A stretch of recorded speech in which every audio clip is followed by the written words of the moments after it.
Hill Area Committee gi Maikei de gi state asida thokliba irang asi loisina bakkan na hotnari.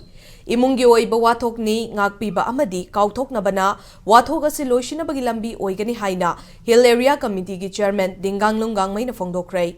State asigi hauzik oidiba issue asigi matang the Hill Area Committee asigi Maikei de gi waroshin purakna bakkari khongthang lauba leire haina paumi singna chairman asida hangba wahangda mahagna Hill Area Committee gi Maikei de gi elected members singa pau faunari lingjal manana leire.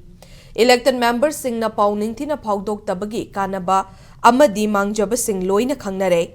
State asigi wathok asi mungi oiba wathok ni wari shanaraga waroshin purakpa yagani.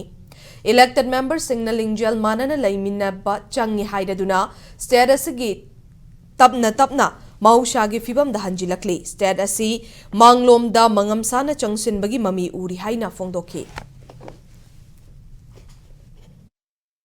Elected members singdi adum lingzen manare adum tanari imungi wari ni na solution haibese okay forgive and forget na lingzen manaraga laiminaga doba aduni asidi atopa issue nate akoi Manipur state ki akoi imungi issue ni na adum akoi tanaraga adum loichan aphabos purakani akoi we are trying our best. We are trying to reach out to all our fellow legislature. We are keeping in touch with them, and as the situation has improved, it has almost come to normalization. So situation has come in such a state that we know what the advantage and disadvantage of having differences. Hana understanding laina dabado haujikti understanding la kharbani na adum situation se improve taruga. I think we have a bright future.